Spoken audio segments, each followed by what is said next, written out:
ਕਿੰਨਾ ਕੁ ਬਦਲਾਅ ਤੁਸੀਂ ਉੱਥੇ ਦੇਖਿਆ ਇੱਥੇ ਆਉਣ ਤੋਂ ਬਾਅਦ? ਜ਼ਮੀਨ ਅਸਮਾਨ ਦਾ ਫਰਕ ਹੈ। ਟਾਈਮ ਸਿਰ ਕੰਮ ਤੇ ਜਾਓ, ਟਾਈਮ ਸਿਰ ਘਰ ਵਾਪਸ ਆਓ। ਕੋਈ ਪੋਲੀਟੀਕਲ ਪ੍ਰੈਸ਼ਰ ਨਹੀਂ ਆ, ਕੋਈ ਕਰਪਸ਼ਨ ਇੱਥੇ ਹੈ ਨਹੀਂ। ਪੁਲਿਸ ਅਫਸਰ ਜਿੰਨੇ ਵੀ ਹੈਗੇ ਸਾਰੇ ਵੈਲ ਐਜੂਕੇਟਡ ਹੈ। ਫਿਜ਼ੀਕਲ ਫੋਰਸ ਯੂਜ਼ ਨਹੀਂ ਕਰ ਸਕਦੇ ਵਿਦਆਊਟ ਐਨੀ ਰੀਜ਼ਨ। ਇੰਡੀਆ ਵਿੱਚ ਸਾਰਾ ਕੁਝ ਹੀ ਹੁੰਦਾ। ਕੀ ਬਲਬੀਰ ਮਹੇਸ਼ ਸਾਹਿਬ ਨੂੰ ਵੀ ਖਰੀਦਣ ਦੀ ਕੋਸ਼ਿਸ਼ ਕੀਤੀ ਗਈ? ਆਫਰ ਕਰਦੇ ਹੈਗੇ ਆ, ਕਿਸੇ ਨਾਲ ਕੋਈ ਅੱਜ ਤੱਕ ਕੋਈ ਜ਼ਬਰਦਸਤੀ ਨਹੀਂ ਕੀਤੀ, ਕੋਈ ਜ਼ਿਆਦਤੀ ਨਹੀਂ ਕੀਤੀ। 911 ਤੇ ਕਾਲ ਕਰਨ 'ਚ ਕਿਸੇ ਨੂੰ ਘਬਰਾਹਟ ਨਹੀਂ ਹੁੰਦੀ? 100 ਕਰਨ ਤੋਂ ਹਿਚਕਿਚਾਉਂਦੇ ਸੀਗੇ। ਇਹਨੇ ਡਾਇਲ ਕੀਤਾ ਨਾ, ਪਹਿਲਾਂ ਪੁਲਿਸ ਨੇ ਉਹਦੀ ਇਨਵੈਸਟੀਗੇਸ਼ਨ ਉਹਦੀ ਕਰਨੀ ਹੈ। ਇੱਥੇ ਜੇ 911 ਤੁਸੀਂ ਪੁਲਿਸ ਨੂੰ ਡਾਇਲ ਕਰਦੇ ਆ, he has to identify himself. Gun culture ਜਿਹੜਾ ਹੈਗਾ ਬਹੁਤ ਜ਼ਿਆਦਾ ਵੱਧਦਾ ਜਾ ਰਿਹਾ ਹੈ। ਗਨਸ ਇੱਥੇ ਅਵੇਲੇਬਲ ਬਹੁਤ ਹੈ। ਆਪਣੇ ਇੰਡੀਆ 'ਚ ਲਾਇਸੈਂਸ ਲੈਣਾ ਬਹੁਤ ਮੁਸ਼ਕਲ ਹੈ। If you want to buy 15 rifles you can buy 15 rifle. Common ਹੈ ਇੱਥੇ, ਲੋਕਾਂ ਨੇ ਆਮ ਘਰਾਂ 'ਚ ਆ ਕੇ। ਲੈਂਗੁਏਜ ਬੈਰੀਅਰ, ਕੁੜੀਆਂ ਇੱਥੇ ਆਉਂਦੀਆਂ ਨੇ ਤਾਂ ਉਹਨਾਂ ਨੂੰ ਪਤਾ ਨਹੀਂ ਹੁੰਦਾ ਆਪਣੀ ਗੱਲ ਨੂੰ ਪੁਲਿਸ ਤੱਕ ਪਹੁੰਚਾਉਣਾ ਕਿਵੇਂ ਹੈ। ਪੁਲਿਸ ਅਫਸਰਸ ਇਹਨੂੰ ਬਹੁਤ ਹੀ ਸੀਰੀਅਸਲੀ ਲੈਂਦੇ ਆ। ਕੋਈ ਵੀ ਵਰਲਡ ਦੀ ਲੈਂਗੁਏਜ ਹੈਗੀ ਆ, police will contact you with the language line. Punjabi ਬੱਚੇ ਪੁਲਿਸ ਵਿੱਚ ਜਾਣਾ ਚਾਹੁੰਦੇ ਨੇ, ਕੀ ਰਸਤਾ ਹੋ ਸਕਦਾ? ਕ੍ਰਿਮੀਨਲ ਜਸਟਿਸ ਦੀ ਸਟੱਡੀ ਕਰਨ, good paying job, respectable job. ਜੀ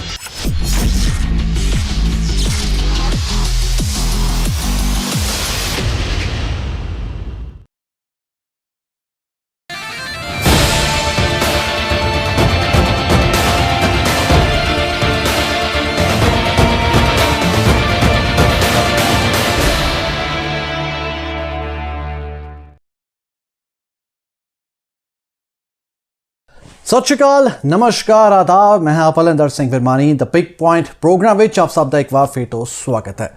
ਦ ਬਿਗ ਪੁਆਇੰਟ ਹਮੇਸ਼ਾ ਸਾਡੀ ਕੋਸ਼ਿਸ਼ ਹੁੰਦੀ ਹੈ ਕਿ ਅਜਿਹੇ ਪ੍ਰੋਗਰਾਮਾਂ ਵਿੱਚ ਅਜਿਹੇ ਕੁਝ ਖਾਸ ਮੁੱਦਿਆਂ ਨੂੰ ਉਛਾਲਿਆ ਜਾਏ, ਲਿਆਂਦਾ ਜਾਏ, ਜਿਨ੍ਹਾਂ ਦੇ ਅਜੋਕੇ ਸਮੇਂ ਵਿੱਚ ਉਹਨਾਂ ਮੁੱਦਿਆਂ ਦੀ ਅਹਿਮੀਅਤ ਬਹੁਤ ਜ਼ਰੂਰੀ ਹੈ। ਸੋ ਅੱਜ ਸਾਡੇ ਨਾਲ ਇੱਕ ਖਾਸ ਸ਼ਖਸ ਇਸ ਪ੍ਰੋਗਰਾਮ ਦੀ ਸ਼ੋਭਾ ਵਧਾ ਰਹੇ ਨੇ। ਅੱਜ ਅਸੀਂ ਬੈਠੇ ਹਾਂ ਵਿਸਕੌਨਸਨ ਸੂਬੇ ਦੇ ਇੱਕ ਸੋਹਣੇ ਹੀ ਸ਼ਹਿਰ ਮਿਲਵਾਕੀ ਵਿੱਚ, ਔਰ ਮੇਰਾ ਸਾਥ ਅੱਜ ਦੇ ਰਹੇ ਨੇ ਬਲਬੀਰ ਮਹੇਸ਼ ਸਾਹਿਬ। ਮਹੇਸ਼ ਸਾਹਿਬ, ਬਹੁਤ ਬਹੁਤ ਸਵਾਗਤ ਹੈ ਪ੍ਰੋਗਰਾਮ ਦ ਬਿਗ ਪੁਆਇੰਟ ਵਿੱਚ। ਸਤਿ ਸ਼੍ਰੀ ਅਕਾਲ ਜੀ ਸਾਰਿਆਂ ਨੂੰ ਬਹੁਤ ਬਹੁਤ। ਸੋ ਅੱਜ ਸਾਡੇ ਨਾਲ ਬਲਬੀਰ ਮਹੇਸ਼ ਸਾਹਿਬ ਕਿਉਂ ਨੇ, ਤੁਹਾਨੂੰ ਦੱਸ ਦਈਏ। ਜੇਕਰ ਇਹਨਾਂ ਦੇ ਪਿਛੋਕੜ ਦੀ ਗੱਲ ਕਰੀਏ ਤਾਂ ਇਹਨਾਂ ਦੇ ਪਿਛੋਕੜ ਪੰਜਾਬ ਤੋਂ ਹੈ, ਹਰਿਆਣਾ ਤੋਂ ਹੈ, ਰਾਜਸਥਾਨ ਤੋਂ ਹੈ, ਦਿੱਲੀ ਤੋਂ ਹੈ, ਬਿਹਾਰ ਤੋਂ ਹੈ। ਜੀ ਹਾਂ, ਕਿਉਂਕਿ ਇਹ ਪੁਲਿਸ ਆਫਿਸਰ ਰਹਿ ਚੁੱਕੇ ਨੇ ਪੰਜਾਬ ਪੁਲਿਸ ਵਿੱਚ, ਹਰਿਆਣਾ ਪੁਲਿਸ ਵਿੱਚ, ਬਿਹਾਰ ਪੁਲਿਸ ਵਿੱਚ, ਦਿੱਲੀ ਪੁਲਿਸ ਵਿੱਚ, ਰਾਜਸਥਾਨ ਪੁਲਿਸ ਵਿੱਚ, CISF ਵਿੱਚ ਅਤੇ ਹੋਰ ਵੀ ਕਈ ਅਹਿਮ ਮਹਿਕਮਿਆਂ ਵਿੱਚ ਆਪਣੀਆਂ ਖਾਸ ਸੇਵਾਵਾਂ ਨਿਭਾ ਚੁੱਕੇ ਨੇ। ਅਤੇ ਜੇਕਰ ਅਸੀਂ US ਦੀ ਗੱਲ ਕरें ਤਾਂ ਇੱਥੇ ਵੀ ਮਿਲਵਾਕੀ ਪੁਲਿਸ ਦੀ ਖਾਸ ਸ਼ੋਭਾ ਵਧਾ ਚੁੱਕੇ ਨੇ। ਪਿਛਲੇ ਕਈ ਸਾਲਾਂ ਤੋਂ ਮਿਲਵਾਕੀ ਪੁਲਿਸ ਵਿੱਚ ਅਹਿਮ ਅਹੁਦੇ ਤੇ ਆਪਣੀਆਂ ਸੇਵਾਵਾਂ ਨਿਭਾ ਚੁੱਕੇ ਨੇ, ਪਰ ਅੱਜ ਰਿਟਾਇਰ ਨੇ। ਸੋ ਇਹਨਾਂ ਨਾਲ ਅਸੀਂ ਗੱਲਬਾਤ ਕਰਾਂਗੇ ਕਿ ਅੱਜ ਦੇ ਸਮੇਂ ਵਿੱਚ ਸਿਕਿਉਰਿਟੀ, ਸੁਰੱਖਿਆ ਦਾ ਮੁੱਦਾ ਬੇਹੱਦ ਖਾਸ ਹੋ ਜਾਂਦਾ ਹੈ। ਭਾਵੇਂ ਅਸੀਂ ਘਰਾਂ ਦੀ ਗੱਲ ਕਰੀਏ, ਆਫਿਸ ਦੀ ਗੱਲ ਕਰੀਏ, ਵੱਖ-ਵੱਖ ਮਹਿਕਮਿਆਂ ਦੀ ਗੱਲ ਕਰੀਏ, ਬੱਚਿਆਂ ਦੀ ਗੱਲ ਕਰੀਏ, ਹਰ ਥਾਂ ਸੁਰੱਖਿਆ ਜਿਹੜਾ ਹੈ ਬਹੁਤ ਹੀ ਗਮਗੀਨ ਮੁੱਦਾ ਬਣ ਚੁੱਕਾ ਹੈ। ਕਿਉਂਕਿ ਅਮਰੀਕਾ ਦੀ ਜੇਕਰ ਗੱਲ ਕਰੀਏ ਤਾਂ ਅਮਰੀਕਾ ਵਿੱਚ ਅੱਜ ਕੱਲ੍ਹ ਖਾਸ ਤੌਰ ਤੇ ਗਨ ਕਲਚਰ ਦਾ ਜਿਹੜਾ ਸੁਭਾਅ ਹੈਗਾ ਬਹੁਤ ਜ਼ਿਆਦਾ ਵਿਖਿਆ ਜਾ ਰਿਹਾ ਹੈ। ਹਰ ਪਾਸੇ ਗੋਲੀਆਂ ਚਲਦੀਆਂ ਵਿਖਾਈਆਂ ਜਾ ਰਹੀਆਂ, ਦੇਖੀਆਂ ਜਾ ਰਹੀਆਂ ਨੇ। ਘਰਾਂ ਦੀ ਗੱਲ ਕਰੀਏ ਤਾਂ ਘਰਾਂ ਵਿੱਚ ਵੀ ਬਹੁਤ ਜ਼ਿਆਦਾ ਕਲੇਸ਼ ਮਚੇ ਹੋਏ ਨੇ।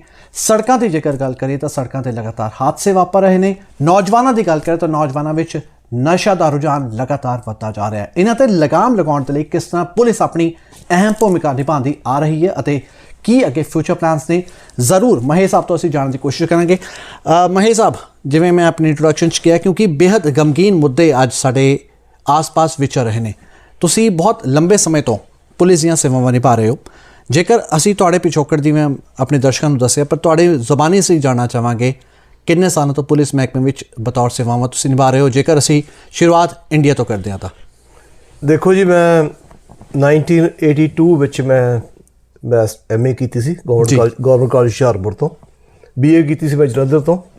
ਪਿਛੋਕੜ ਹੈ ਮੇਰਾ ਜਲੰਧਰ ਦੇ ਲਾਗੇ ਪਿੰਡ ਹੈ ਲਿਦਣਾ ਜੀ, ਉੱਥੋਂ ਤੋਂ ਆ ਜੀ ਮੈਂ।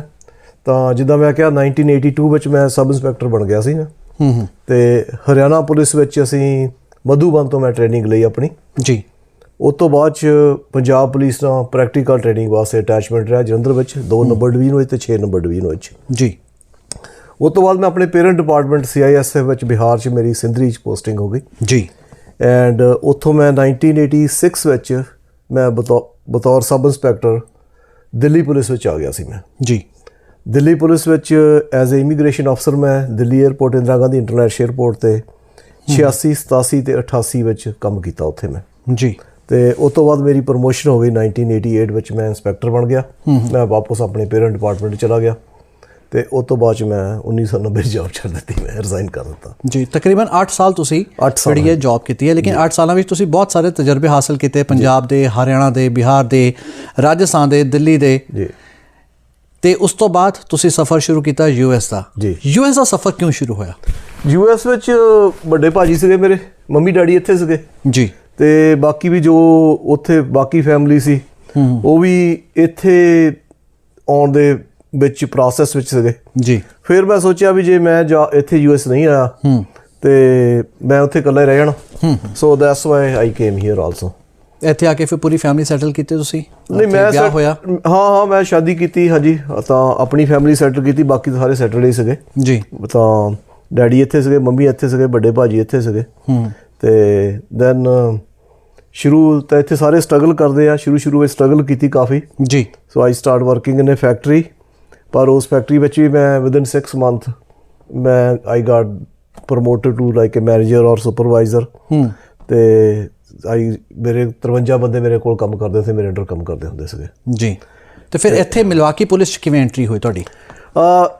ਪਹਿਲਾਂ ਜਿੱਥੇ ਮੈਂ ਕੰਮ ਕਰਦਾ ਸੀਗਾ ਫੈਕਟਰੀ ਵਿੱਚ ਨਾ, ਬੜਾ ਅੱਛਾ ਕੰਮ ਚੱਲਿਆ ਸਾਡਾ ਜੀ। ਤੇ ਉੱਥੇ ਪਰ ਬਾਅਦ 'ਚ ਪ੍ਰਾਈਵੇਟਸ ਕੀ ਹੁੰਦਾ, ਮਤਲਬ ਕਦੀ ਅਪ ਐਂਡ ਕਦੀ ਡਾਊਨ ਬੜੇ ਹੁੰਦੇ ਰਹਿੰਦੇ ਆ ਜੀ। ਤੇ ਸਾਡੀ ਉਹ ਜਿਹੜੀ ਫੈਕਟਰੀ ਸੀ ਉਹ ਚੱਲ ਗਈ, ਕੰਮ ਉੱਥੇ ਸਲੋ ਹੋ ਗਿਆ ਕਾਫੀ ਜੀ। ਤੇ ਫਿਰ ਮੇਰਾ ਐਕਸਪੀਰੀਅੰਸ ਸੀਗਾ, ਮਤਲਬ ਕਿ ਲਾਅ ਐਨਫੋਰਸਮੈਂਟ ਦਾ ਐਕਸਪੀਰੀਅੰਸ ਸੀਗਾ, ਸੋ ਆਈ ਅਪਲਾਈਡ ਇਨ ਦਾ ਸ਼ੈਰਿਫ ਡਿਪਾਰਟਮੈਂਟ ਇਨ ਦਾ ਜੇਲ੍ਹ 'ਚ ਮੈਂ ਕਰੈਕਸ਼ਨਲ ਅਫਸਰ ਵਾਸਤੇ ਅਪਲਾਈ ਕੀਤਾ। ਉਹਨੇ ਦੇ ਹਾਇਰਡ ਮੀ ਰਾਈਟ ਵੇ। ਉਹਨੇ ਦੇਖਿਆ ਇੰਡੀਆ 'ਚ ਇੰਸਪੈਕਟਰ ਸੀਗਾ, ਇਮੀਗ੍ਰੇਸ਼ਨ ਅਫਸਰ ਸੀਗਾ, ਇਹ ਮਾਸਟਰ ਕੀਤੀ ਹੋਈ ਆ ਤੇ I get hired. But in the mean time ਮੈਂ ਮਿਲਵਾਕੀ ਪੁਲਿਸ ਡਿਪਾਰਟਮੈਂਟ ਵਿੱਚ ਵੀ ਇਹਦਾ ਟੈਸਟ ਦਿੱਤਾ ਸੀ ਮੈਂ, ਇਹਦੀ ਵੇਟਿੰਗ ਲਿਸਟ ਵਿੱਚ ਸੀਗਾ ਮੈਂ ਜੀ। ਤਾਂ 1 ਸਾਲ ਮੈਂ ਜੇਲ੍ਹ 'ਚ ਕੰਮ ਕਰਨ ਤੋਂ ਬਾਅਦ 'ਚ ਮੈਂ ਇੱਥੇ ਮਿਲਵਾਕੀ ਪੁਲਿਸ ਵਿੱਚ ਡਿਪਾਰਟਮੈਂਟ ਐਜ਼ ਏ ਪੁਲਿਸ ਅਫਸਰ ਹਾਇਰ ਹੋ ਗਿਆ ਮੈਂ ਸਾਲ 2001 ਵਿੱਚ। ਠੀਕ। ਸਾਲ 2001 ਤੋਂ ਲੈ ਕੇ ਜੇਕਰ ਅੱਜ 2022 ਚੱਲ ਰਿਹਾ, ਤਕਰੀਬਨ ਤੁਸੀਂ 21 ਸਾਲ ਸੇਵਾਵਾਂ ਨਿਭਾਈਆਂ ਨੇ ਮਿਲਵਾਕੀ ਪੁਲਿਸ ਵਿੱਚ ਔਰ 8 ਸਾਲ ਸੇਵਾ ਨਿਭਾਈ ਹੈ ਤੁਸੀਂ ਇੰਡੀਆ ਵਿੱਚ ਪੁਲਿਸ ਦੇ ਤੌਰ 'ਤੇ। ਉਹਨਾਂ 8 ਸਾਲਾਂ ਵਿੱਚ ਤੇ ਇੱਧਰ 21 ਸਾਲਾਂ ਵਿੱਚ ਕਿੰਨਾ ਕੁ ਫਰਕ ਦੇਖਦੇ ਹੋ? ਪੁਲਿਸ ਮਹਿਕਮੇ ਦੀ ਜੇਕਰ ਗੱਲ ਕਰੀਏ ਤਾਂ ਕਿੰਨਾ ਕੁ ਬਦਲਾਅ ਤੁਸੀਂ ਉੱਥੇ ਦੇਖਿਆ ਇੱਥੇ ਆਉਣ ਤੋਂ ਬਾਅਦ? ਵੈਲ, ਦੋ ਦੇਸ਼ਾਂ ਦੇ ਦੋ ਡਿਫਰੈਂਟ ਪੁਲਿਸ ਡਿਪਾਰਟਮੈਂਟ, ਜ਼ਮੀਨ ਅਸਮਾਨ ਦਾ ਫਰਕ ਹੈ ਜੀ। ਬਹੁਤ ਫਰਕ ਹੈ ਉੱਥੇ, ਇੱਥੇ ਤੇ ਉੱਥੇ ਵਿੱਚ। ਇੱਥੇ ਦਾ ਜੋ ਸਭ ਤੋਂ ਅੱਛੀ ਗੱਲ ਜੋ ਹੈ ਨਾ, ਉਹ ਓਨੈਸਟੀ, ਤੇ ਦੂਜਾ ਤੁਸੀਂ ਆਪਣੇ ਟਾਈਮ ਸਿਰ ਕੰਮ ਤੇ ਜਾਓ, ਟਾਈਮ ਸਿਰ ਘਰ ਵਾਪਸ ਆਓ ਜੀ। ਰਾਈਟ। ਕੋਈ ਤੁਹਾਡੇ ਕੋਈ ਪ੍ਰੈਸ਼ਰ ਨਹੀਂ ਹੈ, ਕੋਈ ਪੀਅਰ ਪ੍ਰੈਸ਼ਰ ਨਹੀਂ ਹੈ, ਕੋਈ ਪੋਲੀਟੀਕਲ ਪ੍ਰੈਸ਼ਰ ਨਹੀਂ ਹੈ, ਕੋਈ ਕਰਪਸ਼ਨ ਇੱਥੇ ਹੈ ਨਹੀਂ ਗੀ, ਜ਼ੀਰੋ ਕਰਪਸ਼ਨ ਇੱਥੇ ਜੀ। ਰਾਈਟ। ਤਾਂ ਇਹ ਕੁਛ ਚੀਜ਼ਾਂ ਜਿਹੜੀਆਂ ਇੰਡੀਆ ਵਿੱਚ ਹੈ, ਇੰਡੀਆ ਵਿੱਚ ਸਾਰਾ ਕੁਛ ਹੀ ਹੁੰਦਾ ਹੈ। ਇੰਡੀਆ ਵਿੱਚ ਤੁਹਾਡੇ 'ਤੇ ਪੀਅਰ ਪ੍ਰੈਸ਼ਰ ਵੀ ਹੁੰਦਾ ਆ, ਬੌਸ ਦਾ ਪ੍ਰੈਸ਼ਰ ਵੀ ਹੈ, ਪੋਲੀਟੀਕਲ ਪ੍ਰੈਸ਼ਰ ਵੀ ਹੈ, ਹੋਰ ਵੀ ਉੱਥੇ ਕਈ ਚੀਜ਼ਾਂ ਜਿਹੜੀਆਂ ਕਈ ਕੰਮ ਹੁੰਦੇ ਤੁਹਾਨੂੰ ਨਾ ਕਰਦੇ ਹੋਏ ਵੀ ਤੁਹਾਨੂੰ ਕਰਨੇ ਪੈਂਦੇ ਆ। ਤਾਂ ਇੱਥੇ ਪੀਸਫੁਲ ਲਾਈਫ ਹੈ, ਆਪਣੇ 8 ਘੰਟੇ ਆਪਣੀ ਜੌਬ ਕਰੋ, ਉਸ ਤੋਂ ਬਾਅਦ ਆਪਣੇ ਘਰ ਆ ਜਾਓ ਵਾਪਸ। 8 ਸਾਲ ਜਦੋਂ ਤੁਸੀਂ ਭਾਰਤ ਵਿੱਚ ਪੁਲਿਸ ਮਹਿਕਮੇ ਵਿੱਚ ਸੀਗੇ ਤਾਂ ਬਲਬੀਰ ਮਹੇਸ਼ ਸਾਹਿਬ ਨੂੰ ਕਦੀ ਕੋਈ ਰਿਸ਼ਵਤ ਦਿੱਤੀ ਗਈ, ਜੇਬ 'ਚ ਪੈਸੇ ਪਾਏ ਗਏ ਕਿ ਨਹੀਂ ਇਹ ਵਾਲਾ ਬੰਦਾ ਸਾਡਾ ਛੱਡ ਦਿਓ ਜਾਂ ਇਹ ਵਾਲਾ ਬੰਦਾ ਅੰਦਰ ਪਾ ਦਿਓ? ਨਹੀਂ, ਉਹ ਨਹੀਂ। ਉਹ ਅੱਜ ਕੱਲ੍ਹ ਜਿੰਨੇ ਵੀ ਪੜ੍ਹੇ ਲਿਖੇ ਆ ਰਹੇ ਆ ਬੱਚੇ ਨਾ, ਜਾਂ ਕਹਿ ਸਕਦੇ ਹਾਂ ਅਸੀਂ ਨਾ, ਸੋ ਦੇ ਆਰ ਨਾਟ 10 ਕਲਾਸ 10 ਜਾਂ ਹਾਈ ਸਕੂਲ ਕੀਤੀ ਆ, ਉਹ ਨਹੀਂ, ਸਾਰੇ ਅੱਛੇ ਫੈਮਲੀਜ਼ ਤੋਂ ਆ ਰਹੇ ਆ, ਅੱਛੇ ਪੜ੍ਹੇ ਲਿਖੇ ਹੁੰਦੇ ਆ। ਕਿਸੇ ਜਾਂ ਮੈਂ MA ਕੀਤੀ ਸੀਗੀ, ਰਾਈਟ। ਤਾਂ ਇਹਨਾਂ ਚੀਜ਼ਾਂ ਨੂੰ ਤਾਂ ਬਹੁਤ ਮਤਲਬ ਕਿ ਕੋਈ ਨਹੀਂ ਸਮਝਦਾ ਤੇ ਜ਼ਰੂਰੀ ਨਹੀਂ ਹੈ ਕੋਈ ਨਹੀਂ। ਲੇਕਿਨ ਮੈਂ ਉਸ ਸਮੇਂ ਦੀ ਗੱਲ ਕਰ ਰਿਹਾ ਜਦੋਂ ਬਲਬੀਰ ਮਹੇਸ਼ ਸਾਹਿਬ SI ਸੀਗੇ, ਸਬ ਇੰਸਪੈਕਟਰ ਸੀਗੇ, ਇੰਸਪੈਕਟਰ ਦੇ ਤੌਰ 'ਤੇ ਪੁਲਿਸ ਵਿੱਚ ਸੇਵਾਵਾਂ ਨਿਭਾ ਰਹੇ ਸੀ, ਤਾਂ ਕੀ ਬਲਬੀਰ ਮਹੇਸ਼ ਸਾਹਿਬ ਨੂੰ ਵੀ ਖਰੀਦਣ ਦੀ ਕੋਸ਼ਿਸ਼ ਕੀਤੀ ਗਈ? ਵੈਲ, ਕੋਸ਼ਿਸ਼ ਤਾਂ ਕਰਦੇ ਆ ਲੋਕੀ, ਉਹ ਇਹ ਨਹੀਂ ਵੀ ਤੈਨੂੰ ਨਹੀਂ ਕੋਈ ਆਫਰ ਕਰਦਾ, ਆਫਰ ਕਰਦੇ ਹੈਗੇ ਆ, ਪਰ ਜੇ ਤੁਹਾਡੀ ਫੈਮਿਲੀ ਬੈਕਗਰਾਊਂਡ ਜਿਹੜੀ ਹੈ ਨਾ, ਉਹ ਤੁਹਾਡੀ ਸੋਲਿਡ ਬੈਕਗਰਾਊਂਡ ਹੈ, ਰਾਈਟ, ਤਾਂ ਉਹ ਤੁਹਾਨੂੰ ਉਸ ਕੰਮ ਕਰਨ ਦੀ ਜ਼ਰੂਰਤ ਨਹੀਂ ਪੈਂਦੀ। ਮੇਰੇ ਵੱਡੇ ਭਾਜੀ ਨੇ ਮੈਨੂੰ ਕਿਹਾ ਸੀ, ਵੱਡੇ ਬ੍ਰਦਰ ਨੇ ਜੋ ਇੱਥੇ ਅਮਰੀਕਾ ਸੀਗੇ, ਕਹਿੰਦੇ ਜੇ ਤੈਨੂੰ ਕਦੀ ਪੈਸੇ ਦੀ ਜ਼ਰੂਰਤ ਹੋਈ ਤੂੰ ਮੇਰੇ ਤੋਂ ਲੈ ਲਈ, ਤੂੰ ਨਹੀਂ ਕੁਛ ਕਰਨਾ ਹੈ। ਰਾਈਟ। ਠੀਕ ਹੈ। ਪਰ ਕੀ ਬਲਬੀਰ ਮਹੇਸ਼ ਸਾਹਿਬ ਨੇ ਅੱਗੇ ਵਧਣ ਦੇ ਲਈ ਕਿਸੇ ਹੋਰ ਦੀ ਨੌਕਰੀ ਨੂੰ ਖਤਰੇ ਵਿੱਚ ਪਾਇਆ? ਨਹੀਂ ਜੀ, ਕਦੀ ਨਹੀਂ। ਨੋ, ਨੈਵਰ। ਕਿਉਂਕਿ ਪੁਲਿਸ ਵਿੱਚ ਹਮੇਸ਼ਾ ਦੇਖਿਆ ਜਾਂਦਾ ਐਵੇਂ ਹੁੰਦਾ ਇਹ ਕਿਤੇ ਨਾ ਕਿਤੇ ਜਿਹੜੇ ਕੇਸ ਹੁੰਦੇ ਨੇ ਆਪਣੇ ਅੰਡਰ ਲੈ ਲਏ ਜਾਂਦੇ ਨੇ, ਕੁਛ ਜਿਹੜੇ VIP ਕੇਸਿਸ ਹੁੰਦੇ ਨੇ, ਤਾਂ ਕਿ ਸਾਨੂੰ ਪਤਾ ਹੈ ਕਿ ਹਾਂ ਪੁਲਿਸ ਮਹਿਕਮੇ ਨੂੰ ਪਤਾ ਹੈ ਕਿ ਇਹ ਵਾਲਾ ਜਿਹੜਾ ਕੇਸ ਹੈ ਜੇਕਰ ਚੰਗੀ ਤਰ੍ਹਾਂ ਨਾਲ ਹੱਲ ਕਰ ਲਿਆ ਜਾਏ ਤਾਂ ਪ੍ਰਮੋਸ਼ਨ ਪੱਕੀ ਹੈ।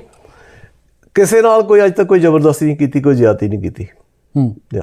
ਤੇ ਕਦੀ ਆਪਣੇ ਮਤਲਬ ਵਾਸਤੇ ਨਾ ਵੀ ਮੇਰੀ ਪ੍ਰਮੋਸ਼ਨ ਹੋ ਜਾਏਗੀ, ਨਹੀਂ ਇਦਾਂ ਦਾ ਕੋਈ ਕੰਮ ਨਹੀਂ ਕੀਤਾ, ਕਦੀ ਨਹੀਂ ਕੀਤਾ, ਸੋਚਿਆ ਵੀ ਨਹੀਂ ਕਦੀ। ਪਰ ਕੀ ਕਦੀ ਬਲਬੀਰ ਮਹੇਸ਼ ਸਾਹਿਬ ਨਾਲ ਇਹ ਅਜਿਹਾ ਹੋਇਆ, ਉਹਨਾਂ ਸੋਚਿਆ ਕਿ ਹਾਂ ਇਸ ਸ਼ਖਸ ਨੇ ਮੇਰਾ ਨੁਕਸਾਨ ਕਰਤਾ, ਅਗਰ ਇਹ ਸ਼ਖਸ ਅਜਿਹਾ ਨਾ ਕਰਦਾ ਸ਼ਾਇਦ ਅੱਜ ਮੇਰੀ ਕੁਝ ਪੋਸਟ ਹੋਰ ਹੁੰਦੀ?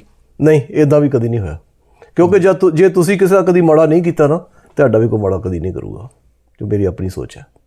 ਪਰ ਇੱਕ ਕਿੱਸਾ ਮੈਂ ਤੁਹਾਡੇ ਤੋਂ ਜ਼ਰੂਰ ਜਾਣਨਾ ਚਾਹਾਂਗਾ, ਕਿਉਂਕਿ ਸਾਡੀ ਗੱਲਬਾਤ ਦੇ ਦੌਰਾਨ ਆਪਣੇ ਦਰਸ਼ਕਾਂ ਨੂੰ ਦੱਸਣਾ ਚਾਹਾਂਗਾ ਕਿ ਸਾਡੀ ਜੋ ਗੱਲਬਾਤ ਪਹਿਲਾਂ ਹੋ ਰਹੀ ਸੀ ਤਾਂ ਤੁਸੀਂ ਕਿੱਸਾ ਦੱਸਿਆ ਸੀਗਾ ਕਿ ਕੋਈ ਸ਼ਖਸ ਸੀਗਾ ਜਿਸ ਨੇ ਤੁਹਾਡੇ ਤੇ ਹਮਲਾ ਕਰਨ ਦੀ ਕੋਸ਼ਿਸ਼ ਕੀਤੀ ਸੀ, ਤੁਹਾਡਾ ਹੀ ਮਹਿਕਮੇ ਦਾ ਬੰਦਾ ਸੀ। ਉਹ that was A accidental discharge ਕਹਿ ਸਕਦੇ ਤੁਸੀਂ। ਕਿਤੇ ਅਸੀਂ ਐਂਬੂਸ਼ ਲਗਾਇਆ ਸੀਗਾ, ਵੀ ਵਰ ਸਪੋਜ਼ ਟੂ ਕੈਚ ਸਮਬਡੀ, ਤੇ ਰਾਤ ਦਾ ਹਨੇਰਾ ਸੀਗਾ, ਤਾਂ ਜਦੋਂ ਅਸੀਂ ਉਹਨੂੰ ਫੜਨ ਵਾਸਤੇ ਗਏ ਬੰਦੇ ਨੂੰ ਜੀ, ਤੇ ਮੈਂ ਯੰਗ ਹੁੰਦਾ ਸੀ ਉਦੋਂ, ਛਾਲ ਮਾਰ ਕੇ ਕੰਧ ਤੇ ਚੜ੍ਹ ਗਿਆ, ਬੈਠ ਗਿਆ ਮੈਂ, ਤੇ ਮੈਂ ਜਦੋਂ ਉਹਨੂੰ ਆਵਾਜ਼ ਮਾਰੀ ਉਹਨੂੰ ਆਪਣੇ ਕੋਵਰਕਰ ਨੂੰ ਜੀ, ਉਹਨੇ ਸੋਚਿਆ ਵੀ ਇਹ ਬੈਡ ਗਾਏ ਆ ਬੈਠਾ ਜਿਹਨੂੰ ਇਹ ਫੜਨ ਗਏ ਸੀਗੇ, and he ਪੁਲਡ out his service weapon and he fired at ਮੀ। ਕੰਨ ਦੇ ਕੋਲ ਦੀ ਮੇਰੇ ਗੋਲੀ ਲੰਘ ਗਈ, ਆਲਮੋਸਟ ਜੇ 1 ਇੰਚ ਵੀ ਗੋਲੀ ਇੱਧਰ ਕਹਿੰਦੀ ਮਰ ਜਾਂਦਾ ਮੈਂ, ਰਾਈਟ। ਪਰ ਉਸ ਟਾਈਮ ਜਿਹੜੇ ਮੇਰੇ ਸੁਪਰਵਾਈਜ਼ਰ ਸੀ, ਮੇਰੇ ਬੌਸ ਸੀਗੇ DSP ਜਿਹੜੇ ਸੀਗੇ ਸ਼ੀਤਲ ਸਿੰਘ ਜੀ ਸੌਰੀ, ਤੇ ਉਹਨਾਂ ਦਾ ਉਹਨੇ ਮੈਨੂੰ ਕਿਹਾ, ਕਹਿੰਦੇ ਵੀ ਤੂੰ ਕੀ ਕਰਨਾ ਚਾਹੁੰਦਾ, ਵੀ ਜੇ ਕਹਿੰਦੇ ਅਸੀਂ ਜੇ ਇਹਦੀ ਰਿਪੋਰਟ ਬਣਾਈ ਨਾ ਤੇ he is going to lose his job. ਤੇ ਮੈਂ ਉਹਨੂੰ ਕਿਹਾ, ਮੈਂ ਕਿਹਾ ਨਹੀਂ, ਮੈਂ ਨਹੀਂ ਚਾਹੁੰਦਾ ਉਹਦੀ ਜੌਬ ਲੂਜ਼ ਕਰੇ ਉਹ। And that person he retired as a commandant which is SP's rank now. ਠੀਕ ਹੈ, ਲੇਕਿਨ ਜਦੋਂ ਤੁਸੀਂ ਇੱਥੇ ਆਏ, ਅਮਰੀਕਾ ਵਿੱਚ ਆਏ, ਅਮਰੀਕਾ ਵਿੱਚ ਸਭ ਤੋਂ ਵੱਡਾ ਜਿਹੜਾ ਬਦਲ, ਕਿਉਂਕਿ ਮੈਂ ਪਹਿਲਾਂ ਵੀ ਤੁਹਾਡੇ ਤੋਂ ਸਵਾਲ ਕੀਤਾ ਹੈ, ਸਭ ਤੋਂ ਵੱਡਾ ਬਦਲ, ਕਿਉਂਕਿ ਜਦੋਂ ਅਸੀਂ ਇੱਥੇ ਪੁਲਿਸ ਮਹਿਕਮੇ ਵਿੱਚ ਜੌਬ ਸ਼ੁਰੂ ਕੀਤੀ, ਕਿਤੇ ਨਾ ਕਿਤੇ ਹੁੰਦਾ ਕਿ ਹਾਂ ਮੈਂ ਪਹਿਲਾਂ ਵੀ ਕਰਕੇ ਆਇਆ, ਉਸ ਵਰਗੀ ਹੀ ਜੌਬ ਹੋਏਗੀ ਇੱਥੇ, ਪਰ ਇੱਥੇ ਤੁਸੀਂ ਕੁਝ ਦੇਖਿਆ ਬਦਲਾਅ ਕਿ ਯਾਰ ਇਹ ਤਾਂ ਉੱਥੇ ਹੈ ਹੀ ਨਹੀਂ ਸੀ, ਪੰਜਾਬ 'ਚ ਹੁੰਦਾ ਜਾਂ ਦਿੱਲੀ 'ਚ ਐਵੇਂ ਦੀ ਪੁਲਿਸ ਐਵੇਂ ਦਾ ਵਰਤਾਓ ਕਰਦੀ, ਤਾਂ ਅੱਜ ਕੁਝ ਹੋਰ ਹੀ ਬਦਲਾਅ ਹੋਣਾ ਸੀਗਾ ਇੱਥੇ। ਨੰਬਰ 1 ਜੋ ਹੈ ਨਾ, ਨੰਬਰ 1 ਪੰਕਚੁਅਲਿਟੀ ਟਾਈਮ ਦੀ, ਤੁਸੀਂ ਆਪਣੇ ਟਾਈਮ ਸਿਰ ਕੰਮ ਤੇ ਜਾਓ। ਜੇ ਤੁਹਾਡੀ ਜੌਬ 8 ਵਜੇ ਸਵੇਰੇ ਸ਼ੁਰੂ ਹੁੰਦੀ ਹੈ, ਤੁਸੀਂ 8 ਵਜੇ ਜਾਣਾ ਹੈ ਉੱਥੇ। ਇਹ ਨਹੀਂ ਹੋਣਾ ਵੀ ਹਾਂ ਵੀ ਤੁਸੀਂ 10 ਵਜੇ ਆਫਿਸ ਜਾ ਰਹੇ ਹੋ, ਨੰਬਰ 1। ਨੰਬਰ 2, ਇੱਥੇ ਜਿੰਨੇ ਮੋਸਟਲੀ ਪੁਲਿਸ ਅਫਸਰ ਜਿੰਨੇ ਵੀ ਹੈਗੇ ਸਾਰੇ ਵੈਲ ਐਜੂਕੇਟਡ ਹੈ ਜੀ, ਸਾਰੇ। ਉਹਨਾਂ ਕੋਈ ਈਜ਼ੀ ਨਹੀਂ ਹੈ ਪੁਲਿਸ ਅਫਸਰ ਬਣਨਾ। ਜਿੱਦਾਂ ਮੈਂ ਤੁਹਾਨੂੰ ਪਹਿਲਾਂ ਵੀ ਦੱਸਿਆ ਸੀ ਨਾ ਵੀ ਆਮ ਦਾ ਫਸਟ ਇੰਡੀਅਨ ਪੁਲਿਸ ਅਫਸਰ ਮੈਂ ਸੀਗਾ ਇੱਥੇ ਜੀ। ਇਹ ਬੜੀ ਇਹਨਾਂ ਨੇ ਖੂਬ ਗੱਲ ਕੀਤੀ ਕਿ ਮਿਲਵਾਕੀ ਪੁਲਿਸ ਦੀ ਜੇਕਰ ਅਸੀਂ ਗੱਲ ਕਰਦੇ ਹਾਂ ਤਾਂ ਇਹ ਮੈਂ ਜ਼ਰੂਰ ਤੁਹਾਡੇ ਤੋਂ ਇਹ ਬਾਅਦ ਵਿੱਚ ਸਵਾਲ ਕਰਾਂਗੇ ਕਿ ਬਲਬੀਰ ਮਹੇਸ਼ ਸਾਹਿਬ ਮਿਲਵਾਕੀ ਪੁਲਿਸ ਵਿੱਚ ਪਹਿਲੇ ਭਾਰਤੀ ਅਫਸਰ ਸਨ ਜਿਨ੍ਹਾਂ ਦੀ ਨਿਯੁਕਤੀ ਹੋਈ ਸੀ, ਔਰ ਕੀ ਪੋਜ਼ੀਟਿਵ ਪੁਆਇੰਟ ਰਹੇ, ਨੈਗੇਟਿਵ ਪੁਆਇੰਟ ਰਹੇ, ਇਹ ਅਸੀਂ ਬਾਅਦ 'ਚ ਡਿਸਕਸ ਕਰਾਂਗੇ। ਪਹਿਲਾਂ ਆਪਣੀ ਪੂਰੀ ਗੱਲ ਕੰਪਲੀਟ ਕਰੋ। ਬਸ ਇਹੀ ਹੈ ਜੀ, ਮੈਂ ਇਹੀ ਕਹਿ ਸਕਦਾ, ਹੋਰ ਤਾਂ ਕੋਈ ਖਾਸ ਨਹੀਂ ਗੱਲ ਸੀ ਜੀ। ਹਾਂਜੀ ਠੀਕ ਹੈ, ਪਰ ਕਿਉਂ ਭਾਰਤ ਵਿੱਚ ਜੇਕਰ ਅਸੀਂ ਗੱਲ ਕਰਦੇ ਹਾਂ ਤਾਂ 100 ਨੰਬਰ ਪੁਲਿਸ ਦਾ ਹੈਗਾ, 100 ਨੰਬਰ ਨੂੰ ਡਾਇਲ ਕਰਨ ਵਿੱਚ ਲੋਕ ਹਿਚਕਿਚਾਉਂਦੇ ਨੇ, ਡਰਦੇ ਨੇ ਜੀ। ਲੇਕਿਨ ਜਦੋਂ ਅਸੀਂ ਅਮਰੀਕਾ ਦੀ ਗੱਲ ਕਰਦੇ ਹਾਂ ਤਾਂ ਇੱਥੇ ਪੁਲਿਸ ਦਾ ਨੰਬਰ ਹੈ 911। 911 ਤੇ ਕਾਲ ਕਰਨ 'ਚ ਕੋਈ ਕਿਸੇ ਨੂੰ ਘਬਰਾਹਟ ਨਹੀਂ ਹੁੰਦੀ, ਕੋਈ ਡਰਦਾ ਨਹੀਂ ਹੈ ਪੁਲਿਸ ਤੋਂ। ਔਰ ਸੜਕ ਤੇ ਵੀ ਜੇਕਰ ਕਿਸੇ ਨੂੰ ਪੁਲਿਸ ਵਾਲਾ ਕੋਈ ਰੋਕ ਲੈਂਦਾ ਤਾਂ ਬੜੇ ਪਿਆਰ ਨਾਲ, ਬੜੇ ਨਿਮਰਤਾ ਨਾਲ ਗੱਲ ਕੀਤੀ ਜਾਂਦੀ ਹੈ, ਔਰ ਚਾਹੇ ਬੱਚਾ ਹੋਵੇ ਚਾਹੇ ਬਜ਼ੁਰਗ ਹੋਵੇ, ਇੱਕ ਫਰੈਂਡਲੀ ਟਾਕ ਹੁੰਦੀ ਹੈ। ਲੇਕਿਨ ਭਾਰਤ ਵਿੱਚ ਜੇਕਰ ਕਰੀਏ ਤਾਂ ਕਿਉਂ ਪੁਲਿਸ ਤੋਂ ਇੱਕ ਹਵਾ ਦੱਸਿਆ ਜਾਂਦਾ, ਪੁਲਿਸ ਤੋਂ ਇੱਕ ਘਬਰਾਹਟ ਦੀ ਗੱਲ ਹੁੰਦੀ ਹੈ, ਕਿਉਂਕਿ ਜਦੋਂ ਬੱਚਾ ਸੌਂਦਾ ਨਹੀਂ ਹੈ ਰਾਤੀ ਮਾਂ ਵੀ ਕਹਿੰਦੀ ਹੈ ਕਿ ਬੇਟਾ ਸੋ ਜਾਏ ਤਾਂ ਪੁਲਿਸ ਆ ਜਾਏਗੀ ਹੁਣੇ। ਕਿਉਂ? ਉਹਦਾ ਰੀਜ਼ਨ ਹੈ, ਜੇ ਅਸੀਂ ਪਹਿਲੇ ਪੁਰਾਣੇ ਜ਼ਮਾਨੇ 'ਚ ਸੋਚੀਏ ਨਾ, ਬਈ ਪਹਿਲਾਂ ਲੋਕੀ ਇੰਨੇ ਐਜੂਕੇਟਡ ਨਹੀਂ ਸੀਗੇ ਜੀ, ਲੋਕਾਂ ਨੂੰ ਆਪਣੇ ਰਾਈਟਸ ਜਾਂ ਲਾਅ ਐਂਡ ਆਰਡਰ ਦਾ ਪਤਾ ਨਹੀਂ ਸੀਗਾ। ਪਰ ਅੱਜ ਕੱਲ੍ਹ ਲੋਕੀ ਆਪਣੇ ਰਾਈਟਸ ਬਾਰੇ, ਆਪਣੇ ਲਾਅ ਐਂਡ ਆਰਡਰ ਵਾਸਤੇ ਆਪਣੇ ਜਾਗਰੂਕ ਹੋ ਰਹੇ ਆ, ਉਹਨਾਂ ਨੂੰ ਪਤਾ ਹੈ ਇਹਨਾਂ ਚੀਜ਼ਾਂ ਦਾ। ਪਹਿਲਾਂ ਲੋਕੀ ਜਿੱਦਾਂ ਡਾਇਲ 100 ਕਰਨ ਤੋਂ ਹਿਚਕਿਚਾਉਂਦੇ ਸੀਗੇ, ਉਹਦਾ ਰੀਜ਼ਨ ਕੀ ਸੀਗਾ ਵੀ ਪਹਿਲਾਂ ਜਿਹਨੇ ਡਾਇਲ ਕੀਤਾ ਨਾ, ਪਹਿਲਾਂ ਪੁਲਿਸ ਨੇ ਉਹਨੀ ਇਨਵੈਸਟੀਗੇਸ਼ਨ ਉਹਦੀ ਕਰਨੀ ਆ, ਉਹਨੇ ਪੁੱਛਣਾ ਗਿੱਛਣਾ ਆ। ਪਰ ਇੱਥੇ ਜੇ 911 ਤੁਸੀਂ ਪੁਲਿਸ ਨੂੰ ਡਾਇਲ ਕਰਦੇ ਆ, ਇੱਥੇ ਪਹਿਲੀ ਗੱਲ ਤਾਂ ਜੇ ਤੁਹਾਡਾ ਕੋਈ ਪੁਲਿਸ ਨਾਲ ਕੋਈ ਕਾਂਟਰੈਕਟ ਹੁੰਦਾ ਆ, ਰਾਈਟ, ਜੇ ਪੁਲਿਸ ਨਾਲ ਤੁਹਾਡਾ ਕੋਈ ਕਾਂਟੈਕਟ ਹੋਇਆ, ਰਾਈਟ, ਪੁਲਿਸ ਅਫਸਰ ਤੁਹਾਨੂੰ ਆਪਣਾ he has to identify yourself himself, ਬਈ ਮੈਂ ਕੀ ਹਾਂ। ਉਹਨੇ ਤੁਹਾਨੂੰ ਦੱਸਣਾ ਵੀ ਹਾਂ ਬਈ this is officer Mahe from Milwaukee police department, reason why I'm talking to you, reason why stop you, reason why did that ਵੀ ਆ ਜੋ ਵੀ ਕਾਰਨ ਸੀਗਾ, ਰਾਈਟ, ਉਹ ਦੱਸਣਾ ਪੈਂਦਾ। ਉੱਥੇ ਤੱਕ ਪੁੱਛਦਾ ਹੀ ਨਹੀਂ, ਉੱਥੇ ਨਾ ਕੋਈ ਪੁੱਛਦਾ ਨਾ ਕੋਈ ਦੱਸਦਾ ਹੈਗਾ, ਨਾ ਲੋਕਾਂ ਨੂੰ ਇਹਦੇ ਬਾਰੇ ਬਹੁਤਾ ਪਤਾ ਹੈਗਾ। ਇਹ ਨਹੀਂ ਵੀ ਇੰਡੀਆ 'ਚ ਲਾਅ ਨਹੀਂ ਹੈਗੇ ਆ, ਇੰਡੀਆ 'ਚ ਲਾਜ਼ ਹੈਗੇ ਪਰ ਨਾ ਤਾਂ ਉਹਨੂੰ ਪਬਲਿਕ ਫੋਲੋ ਇੰਨਾ ਕਰਦੀ ਆ, ਉਹਨਾਂ ਨੂੰ ਸ਼ਾਇਦ ਉਹਨਾਂ ਨੂੰ ਲਾਜ਼ ਬਾਰੇ ਜ਼ਿਆਦਾ ਨੌਲੇਜ ਨਹੀਂ ਹੈਗੀ ਆ, ਅਤੇ ਜਾਂ ਫਿਰ ਇਹ ਵੀ ਨਾਲ ਹੋ ਜਾਂਦਾ ਵੀ ਮਤਲਬ ਕਿ ਪੁਲਿਸ ਵਾਲੇ ਉਹਦਾ ਮਿਸਯੂਜ਼ ਵੀ ਕਰਦੇ ਆ। ਪਰ ਅੱਜ ਕੱਲ੍ਹ ਉਹ ਕਾਫੀ ਘੱਟ ਰਿਹਾ ਆ, ਕਿਉਂਕਿ ਸਾਡੇ ਬੱਚੇ ਜਿਹੜੇ ਨਵੇਂ ਆ ਰਹੇ ਪੁਲਿਸ ਅਫਸਰ, they are well educated and they belong to good families also. Good family ਦੇ ਨਾਲ ਨਾਲ ਨਾ ਉਹਨਾਂ ਦੇ ਐਜੂਕੇਸ਼ਨ ਦਾ ਲੈਵਲ ਜਿਹੜਾ ਬਹੁਤ ਹਾਈ ਆ ਉਹਨਾਂ ਦਾ। ਬਿਲਕੁਲ ਠੀਕ ਹੈ। ਪਰ ਜੇਕਰ ਅਮਰੀਕਾ ਦੀ ਗੱਲ ਕਰਦੇ ਹਾਂ, ਅਮਰੀਕਾ ਵਿੱਚ ਗਨ ਕਲਚਰ ਜਿਹੜਾ ਹੈਗਾ ਬਹੁਤ ਜ਼ਿਆਦਾ ਵੱਧਦਾ ਜਾ ਰਿਹਾ ਹੈ। ਇਸ ਬਾਰੇ ਮੈਂ ਅਸੀਂ ਗੱਲ ਕਰਾਂਗੇ, ਪਰ ਉਸ ਤੋਂ ਪਹਿਲਾਂ ਤੁਹਾਡੇ ਤੋਂ ਜ਼ਰੂਰ ਜਾਣਨਾ ਚਾਹਾਂਗੇ ਕਿ ਤੁਹਾਡਾ ਐਕਸਪੀਰੀਅੰਸ ਕੈਸਾ ਰਿਹਾ, ਕਿਉਂਕਿ ਤੁਸੀਂ ਮਿਲਵਾਕੀ ਪੁਲਿਸ ਵਿੱਚ ਐਜ਼ ਏ ਪਹਿਲੇ ਭਾਰਤੀ ਨਿਯੁਕਤ ਹੋਏ ਸੀ। ਕੀ ਕਿਸ ਤਰ੍ਹਾਂ ਦੀਆਂ ਤੁਹਾਡੇ 'ਤੇ ਕੋਈ ਬਰਡਨ ਤਾਂ ਨਹੀਂ ਪਾਇਆ ਗਿਆ, ਕੋਈ ਨਸਲੀ ਭੇਦਭਾਵ ਤਾਂ ਨਹੀਂ ਹੋਇਆ? ਕੀ ਹੋਇਆ ਸਟਾਰਟਿੰਗ ਡੇਜ਼ ਵਿੱਚ, ਕੀ ਹੋਇਆ? ਵੈਲ ਸ਼ੁਰੂ ਵਿੱਚ ਜਦੋਂ ਮੈਂ ਗ੍ਰੈਜੂਏਟ ਹੋ ਕੇ ਆਇਆ ਪੁਲਿਸ ਅਕੈਡਮੀ ਤੋਂ in 2001 ਜੀ, ਤਾਂ ਰਾਈਟ ਵੇ 9/11 ਹੈਪਨਡ। ਤਾਂ ਇੱਥੇ ਦੇ ਜਿਹੜੇ ਲੋਕੀ ਹੈਗੇ ਆ ਨਾ, ਆਮ ਲੋਕੀ ਹੈ ਨਾ, ਦੇ ਨੈਵਰ ਸਾ ਇੰਡੀਅਨ ਪੁਲਿਸ ਅਫਸਰ ਹੀਅਰ ਜੀ, ਅਤੇ ਨਾ ਹੀ ਉਹਨਾਂ ਨੂੰ ਬਹੁਤਾ ਪਤਾ ਹੈਗਾ ਮਤਲਬ ਵੀ ਇੰਡੀਅਨਸ ਵਿੱਚ ਜਾਂ ਅਰੇਬੀਅਨਸ ਵਿੱਚ ਜਾਂ ਹੋਰ ਕਲਚਰ ਦੇ ਲੋਕਾਂ ਵਿੱਚ ਫ਼ਰਕ ਕੀ ਹੈਗਾ ਆ ਜੀ। ਜਿੱਦਾਂ ਹੁਣ ਸਾਨੂੰ ਸਾਰੇ ਗੋਰੇ ਲੱਗਦੇ ਆ, ਤਾਂ ਇੱਦਾਂ ਇਹਨਾਂ ਨੂੰ ਵੀ ਹੁੰਦਾ ਆ ਵੀ ਜਿੰਨੇ ਹੈਗੇ ਆ ਇਹ ਸਾਰੇ ਸਾਰੇ ਇੱਕ ਹੋ ਗਏ ਨੇ। ਤਾਂ ਉਹ ਉਦੋਂ ਕਾਫੀ, ਮੈਂ ਵੀ ਨਵਾਂ ਸੀਗਾ ਇੱਥੇ ਜੀ, ਅਤੇ ਇन्हीं ਲੋਕਾਂ ਨੇ ਵੀ ਕਦੀ ਕੋਈ ਪੁਲਿਸ ਅਫਸਰ ਨਵਾਂ ਇੰਡੀਅਨ ਨਹੀਂ ਦੇਖਿਆ ਸੀਗਾ, ਤਾਂ ਉਹ ਮੈਨੂੰ ਸੋਚਦੇ ਵੀ ਸ਼ਾਇਦ ਇਹ ਅਰਬੀ ਕੋਈ ਪੁਲਿਸ ਅਫਸਰ ਹੈਗਾ ਆ।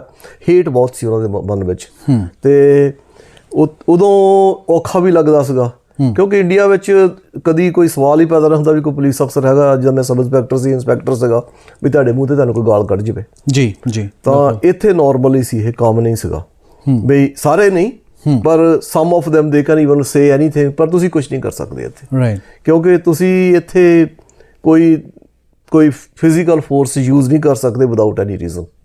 ਹਾਂਜੀ, ਤਾਂ ਉਹ ਉਦੋਂ ਬੜਾ ਔਖਾ ਲੱਗਾ। ਫਿਰ ਈਵਨ ਸਮ ਟਾਈਮ ਤੁਹਾਡੇ ਡਿਪਾਰਟਮੈਂਟ ਵਿੱਚ ਵੀ ਤੁਹਾਡੇ ਕੋ ਵਰਕਰਸ ਵੀ ਜਿਹੜੇ ਹੈਗੇ ਆ, maybe they are joking, ਤਾਂ ਉਹਨੇ ਕੋਈ ਨਾ ਕੋਈ ਕਮੈਂਟ ਕਰ ਹੀ ਦੇਣਾ ਉਹਦੇ ਬਾਰੇ, ਰਾਈਟ। ਥੋੜਾ ਮੁਸ਼ਕਿਲ ਸੀਗਾ, ਪਰ ਹੌਲੀ ਅਸੀਂ ਕੀ ਤੁਹਾਡੇ ਵੱਲੋਂ ਉਹਨਾਂ ਨੂੰ ਸਮਝਾਉਣ ਦੀ ਕੋਸ਼ਿਸ਼ ਹੋਈ ਕਿ ਨਹੀਂ ਅਜਿਹਾ ਨਾ ਕਰੋ ਤੇ ਅਸੀਂ ਇਕੱਠੇ ਹੈਗੇ ਆ? ਨਹੀਂ ਯੈਸ, ਉਹ ਜਿਹਨੇ ਮੈਨੂੰ ਕਿਹਾ ਵੀ ਨਾ, ਜਦੋਂ ਸ਼ੁਰੂ ਵਿੱਚ ਵੀ ਇੱਦਾਂ ਮੈਨੂੰ ਕਿਸੇ ਨੇ ਕਿਹਾ ਵੀ ਇਹ ਵਾਟ ਦਿਸ ARAB is doing in the uniform, ਤਾਂ ਪਹਿਲਾਂ ਤਾਂ ਮੈਂ ਬਰਦਾਸ਼ਤ ਕਰ ਲਿਆ ਮੈਂ, ਪਰ ਫਿਰ ਮੈਂ ਇੱਕ ਦਿਨ ਉਹਨੂੰ ਮੈਂ ਦੱਸਿਆ, ਉਹਨੂੰ ਕਿਹਾ ਵੀ ਪਹਿਲੀ ਗੱਲ ਤਾਂ ਵੀ ਮੈਂ I'm not ARAB, I'm Indian and I feel proud to be Indian also ਜੀ। ਤਾਂ ਫਿਰ ਉਹਨਾਂ ਨੂੰ ਸਮਝਾਇਆ ਵੀ, ਮਤਲਬ ਦੱਸਿਆ ਵੀ, ਮਤਲਬ ਕਿ ਵੀ ਹੁਣ ਜੇ ਤੁਸੀਂ ਸੋਚਦੇ ਹੈਗੇ ਵੀ ਇਹ ਬੰਦਾ ਯੂਨੀਫਾਰਮ ਜਿੱਥੇ ਕਰਦਾ ਕੀ ਆ, Y he has uniform on, you know, right.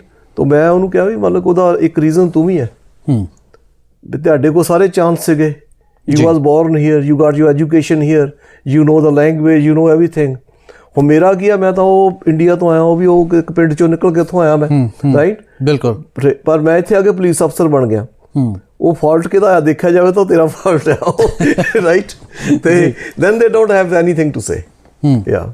But ਹੁਣ ਜਦੋਂ ਅਸੀਂ ਗੱਲ ਕਰਦੇ ਹਾਂ ਅਮਰੀਕਾ ਦੀ ਸੁਰੱਖਿਆ ਦੀ ਜੇਕਰ ਗੱਲ ਕਰੀਏ, ਤਾਂ ਸੁਰੱਖਿਆ 'ਤੇ ਸਵਾਲੀਆ ਨਿਸ਼ਾਨ ਹਮੇਸ਼ਾ ਲੱਗਦਾ ਰਹਿੰਦਾ ਅਮਰੀਕਾ ਦੀ, ਕਿਉਂਕਿ ਕੋਈ ਵੀ ਸਰਕਾਰ ਆਈ ਹੈ, ਭਾਵੇਂ ਪਹਿਲਾਂ ਬੁਸ਼ ਸੀਗੇ ਜਾਂ ਫਿਰ ਬਰਾਕ ਓਬਾਮਾ ਸੀਗੇ ਜਾਂ ਫਿਰ ਟਰੰਪ ਸੀਗੇ ਜਾਂ ਫਿਰ ਹੁਣ ਜੋ ਬਾਈਡਨ ਨੇ, ਹਰ ਪ੍ਰੈਜ਼ੀਡੈਂਟ ਨੇ ਇਹ ਕਹਿ ਕੇ ਵੋਟਾਂ ਜ਼ਰੂਰ ਹਾਸਲ ਕੀਤੀਆਂ ਨੇ ਕਿ ਅਸੀਂ ਗਨ ਕਲਚਰ ਨੂੰ ਖਤਮ ਕਰਾਂਗੇ, ਪਰ ਗਨ ਕਲਚਰ ਲਗਾਤਾਰ ਵੱਧਦਾ ਵਿਖਾਈ ਦੇ ਰਿਹਾ। ਫਿਰ ਭਾਵੇਂ ਮਾਲਸ ਦੀ ਗੱਲ ਕਰੀਏ, ਸਕੂਲਾਂ ਦੀ ਗੱਲ ਕਰੀਏ, ਸੜਕਾਂ 'ਤੇ ਗੱਲ ਕਰੀਏ, ਹਰ ਜਗ੍ਹਾ 'ਤੇ ਅੰਨ੍ਹੇਵਾਹ ਗੋਲੀਆਂ ਚੱਲਦੀਆਂ ਵਿਖਾਈ ਦੇ ਰਹੀਆਂ ਨੇ, ਜਾਂ ਫਿਰ ਉਹਨਾਂ ਵਿੱਚ ਕਈ ਲੋਕ ਮਰਦੇ ਵਿਖਾਈ ਦੇ ਰਹੇ ਨੇ, ਫਿਰ ਭਾਵੇਂ ਬੱਚੇ ਹੋਣ, ਬਜ਼ੁਰਗ ਹੋਣ, ਔਰਤਾਂ ਹੋਣ। ਜਿਸ ਥਾਂ 'ਤੇ ਅਸੀਂ ਬੈਠੇ ਹਾਂ ਮਿਲਵਾਕੀ, ਕੁਛ ਹੀ ਦੂਰੀ 'ਤੇ ਵਿਸਕੌਨਸਨ ਦਾ ਸਿੱਖ ਟੈਂਪਲ ਮੌਜੂਦ ਹੈ, ਜਿੱਥੇ ਬਹੁਤ ਤਾਬੜਤੋੜ ਗੋਲੀਆਂ ਵੀ ਚੱਲੀਆਂ ਸੀ, 7 ਲੋਕ ਮਾਰੇ ਗਏ ਸਨ। ਤਾਂ ਉਸ ਬਾਰੇ ਤੁਸੀਂ ਕੀ ਕਹਿਣਾ ਚਾਹੋਗੇ ਕਿ ਕਿਉਂ ਗਨ ਕਲਚਰ ਨੂੰ ਇੱਥੇ ਵਧਾਵਾ ਮਿਲ ਰਿਹਾ ਔਰ ਕਿਉਂ ਇਸ 'ਤੇ ਰੋਕ ਨਹੀਂ ਲੱਗ ਪਾ ਰਹੀ ਅੱਜ ਦੇ ਸਮੇਂ ਵਿੱਚ? ਜੋ ਇੱਥੇ ਦਾ ਕੌਂਸਟੀਟਿਊਸ਼ਨ ਹੈ ਨਾ, ਉਹਦੇ ਵਿੱਚ ਲਿਖਿਆ ਗਿਆ ਵੀ ਇੱਥੇ ਦੇ ਲੋਕੀ ਗਨ ਕੈਰੀ ਰੱਖ ਸਕਦੇ ਆਪਣੇ ਕੋਲ। ਹਰੇਕ ਸਟੇਟ ਦੇ ਆਪਣੇ ਡਿਫਰੈਂਟ ਲਾਅ ਹੁੰਦੇ ਆ ਜੀ, ਵੀ ਤੁਸੀਂ ਉਸ ਗਨ ਨੂੰ ਕਿੱਦਾਂ ਕੰਟਰੋਲ ਕਰ ਸਕਦੇ ਹੈਗੇ ਆ। ਹੁਣ ਸਾਡੇ ਵਿਸਕਾਂਸਨ ਵਿੱਚ ਵੀ ਪਹਿਲਾਂ ਵੀ ਉਹਨੂੰ, ਜਿੱਦਾਂ ਆਪਾਂ ਇੰਡੀਆ 'ਚ ਲਾਇਸੈਂਸ ਲਈਦਾ ਨਾ ਗਨ ਕੈਰੀ ਕਰਨ ਵਾਸਤੇ, ਇਹਨੂੰ CCW ਕਹਿੰਦੇ ਆ, ਕੈਰਿੰਗ ਕੰਸੀਲਡ ਵੈਪਨ ਜੀ। ਪਹਿਲਾਂ ਉਹ ਨਹੀਂ ਸੀਗਾ, ਪਰ ਹੁਣ ਤੁਸੀਂ CCW ਦਾ ਪਰਮਿਟ ਲੈ ਕੇ ਕੈਰਿੰਗ ਕੰਸੀਲਡ ਵੈਪਨ ਦਾ ਤੁਸੀਂ ਗਨ ਕੈਰੀ ਕਰ ਸਕਦੇ ਆ ਜੀ। ਕੈਰੀ ਉਹਨੂੰ CCTV ਦਾ ਮਤਲਬ ਹੈ ਵੀ ਤੁਸੀਂ ਕੰਸੀਲ ਕਰਕੇ ਗਨ ਰੱਖ ਸਕਦੇ ਆ। ਜੇ ਆਪਾਂ ਜਿੱਦਾਂ ਆਪਾਂ ਹੁਣ ਇੰਡੀਆ 'ਚ ਉੱਦਾਂ ਪਿਸਤੌਲ ਪਾਇਆ ਹੁੰਦਾ ਬਾਹਰ ਨੂੰ, ਉਹਨੂੰ ਕਹਿੰਦੇ ਓਪਨ ਕੈਰੀ ਵਾਸਤੇ ਤੁਹਾਨੂੰ ਕੋਈ ਲਾਇਸੈਂਸ ਦੀ ਜ਼ਰੂਰਤ ਨਹੀਂ ਆ।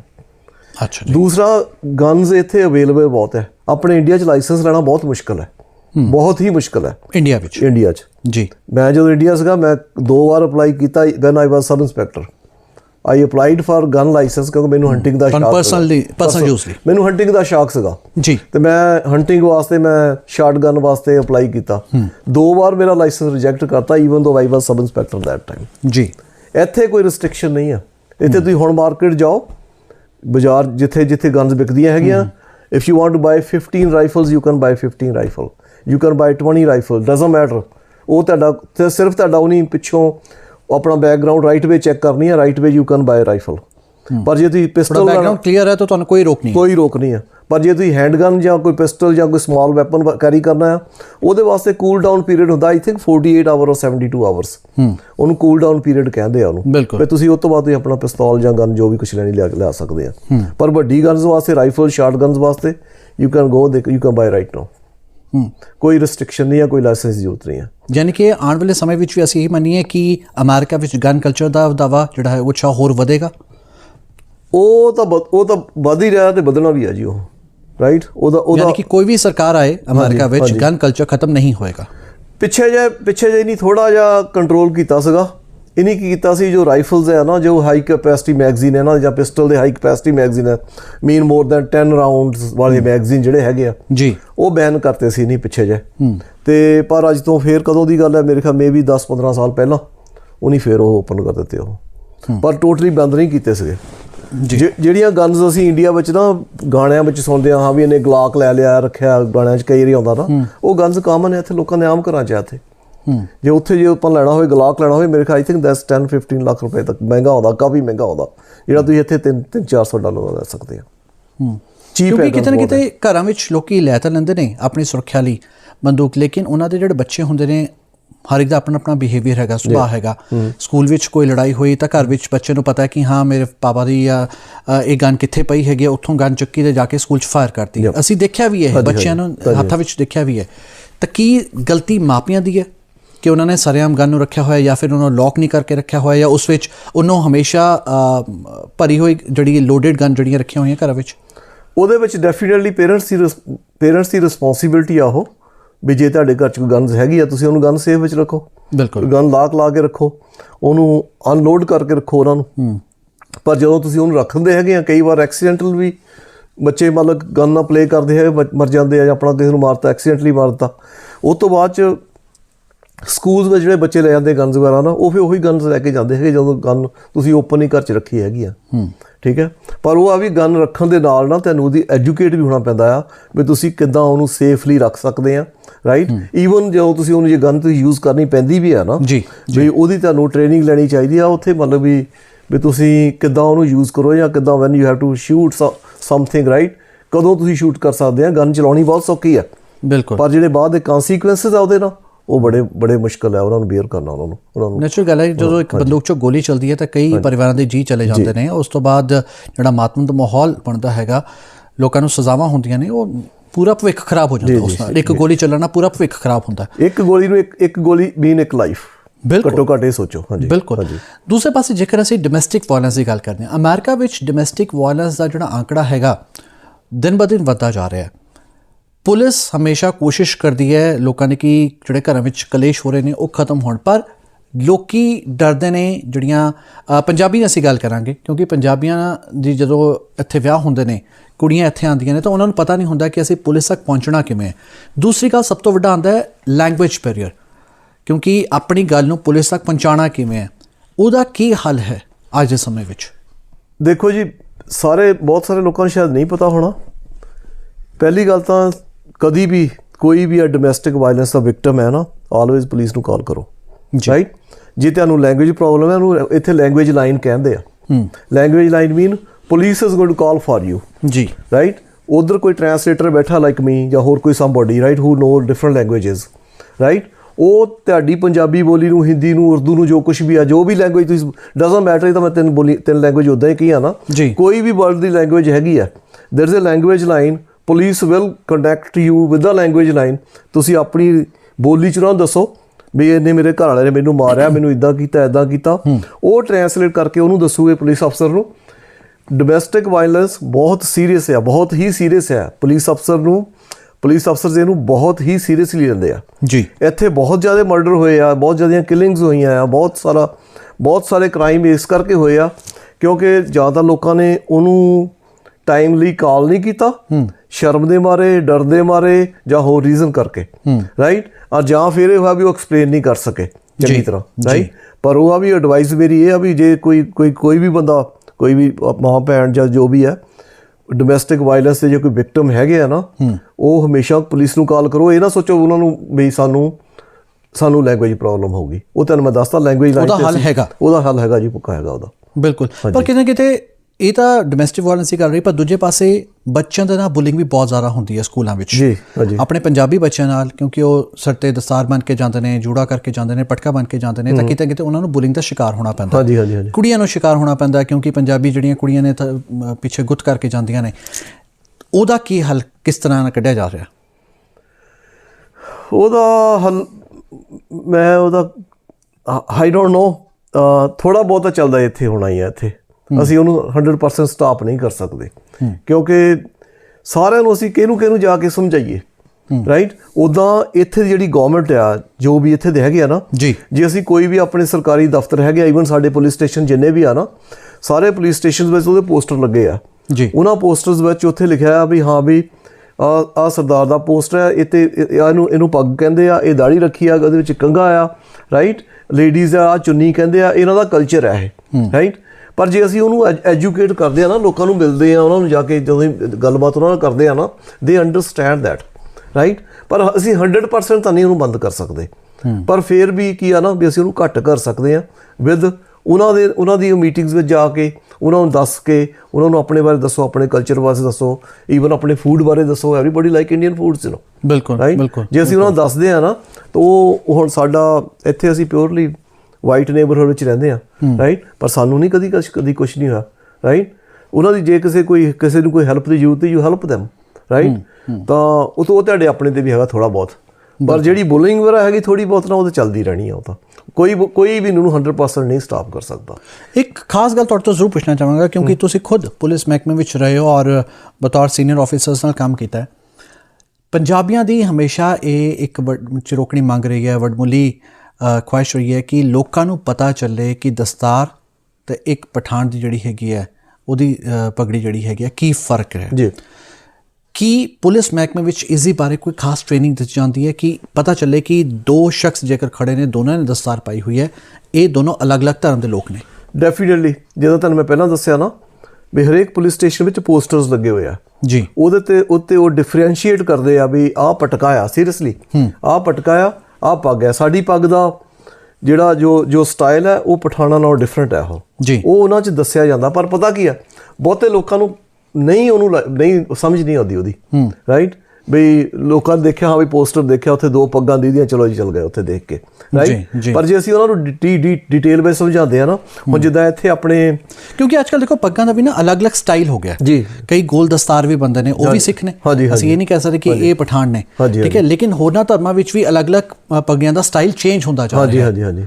ਸੋ ਕਿਉਂਕਿ ਗੁਜਰਾਤੀਆਂ ਉਹ ਵੀ ਦਸਤਾਰ ਬੰਦੇ ਨੇ, ਰਾਜਸਥਾਨੀਆਂ ਉਹ ਵੀ ਦਸਤਾਰ ਬੰਦੇ ਨੇ, ਕਿਤੇ ਨਾ ਕਿਤੇ ਉਹਨਾਂ ਦੀ ਪਗੜੀ ਦਾ ਸਟਾਈਲ ਜਿਹੜਾ ਹੈਗਾ ਸਾਡੇ ਨਾਲ ਮੇਲ ਖਾਂਦਾ ਹੈ। ਫਿਰ ਅਸੀਂ ਹੋਰਨਾਂ ਧਰਮਾਂ ਦੀ ਜੇਕਰ ਗੱਲ ਕਰ ਰਹੇ ਹਾਂ ਤਾਂ ਉਹਨਾਂ ਨਾਲ ਸਾਨੂੰ ਮਿਲਾ ਕੇ ਵੇਖਿਆ ਜਾਂਦਾ ਔਰ ਉਸੇ ਕਰਕੇ ਨਸਲੀ ਭੇਦਭਾਵ ਵੀ ਹੁੰਦਾ ਹੈ। ਪੁਲਿਸ ਕਿਸ ਤਰ੍ਹਾਂ ਡਿਫਰੈਂਸ਼ੀਏਟ ਕਰਨ ਦੇ ਵਿੱਚ ਕਾਮਯਾਬ ਹੁੰਦੀ ਹੈ? ਪੁਲਿਸ ਉਹ ਤਾਂ ਆਪਣੀ ਐਜੂਕੇਸ਼ਨ ਦੇ ਨਾਲ ਹੈ। ਜਿੱਦਾਂ ਈਵਨ ਮਤਲਬ ਕਿ ਵੀ ਜੋ ਮੇਰਾ ਆਪਣਾ ਖਿਆਲ ਹੈ ਨਾ, ਉਹ ਇਹ ਹੈਗਾ ਵੀ ਮਤਲਬ ਕਿ ਜਿੱਦਾਂ ਹੁਣ ਮੈਂ ਪੁਲਿਸ 'ਚੋਂ ਰਿਟਾਇਰ ਹੋਇਆ ਮੈਂ, ਰਾਈਟ।